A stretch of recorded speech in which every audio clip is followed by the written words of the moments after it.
దేవతా వృక్షం అండి, మారేడు చెట్టు. దీన్ని సంస్కృతంలో బిల్వ, హిందీలో బేల్ అని అంటారు.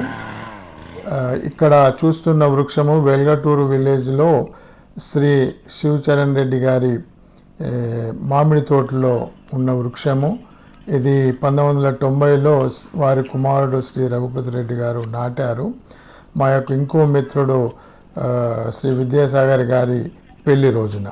ఇప్పుడు మహావటవృక్షంగా వెలిసింది. దేవతా వృక్షం అని ఎందుకంటారంటే త్రిదళం త్రిగుణాకారం త్రినేత్రం త్రయాయుధం త్రిజన్మ పాప సంహారం ఏకబిల్వం శివార్పణం. శివుడికి ఎంతో ప్రియమైన ఈ యొక్క బిల్వ వృక్షము. ఇంకా దీని గురించి చెప్పాలనుకుంటే దీని యొక్క సనాతనమైన చెట్టు ఇది. మన సత్యుగం నుండి లక్ష్మీమాత ఉద్భవం నుండి వచ్చిన చెట్టు. లక్ష్మీహాస్తనత్ ఉత్పన్నం మహాదేవస్య చాప్యం బిల్వవృక్షం ప్రయచ్చామి ఏకబిల్వం శివార్పణం. ఈ చెట్టు ఎక్కడైతే ఉంటుందో దీని యొక్క కొమ్మలు, ఆకులు, పండ్లు ఎక్కడైతే ఉంటుందో అక్కడ ధనానికి కొలువ ఉండదు, లక్ష్మీదేవి యొక్క నివాసం ఉంటుంది. దర్శనం బిల్వవృక్షస్య స్పర్శానాం పాపనాశనం అఘోర పాప సంహారం ఏకబిల్వం శివార్పణం. దీన్ని చూసినంతనే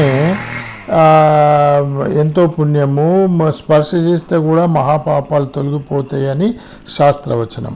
అఘోర పాపాలు తొలగిపోతాయట. మూలతో బ్రహ్మరూపాయ మధ్యతో విష్ణురూపిణే అగ్రతా శివరూపాయ ఏకబిల్వం శివార్పణం.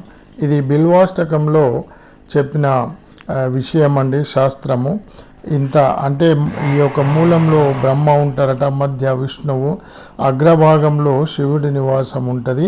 ఈ యొక్క మొక్క లక్ష్మీస్తన ఉత్పన్న మహాదేవస్య చాప్రియ. ఇంత మహాదేవ లక్ష్మీ కటాక్ష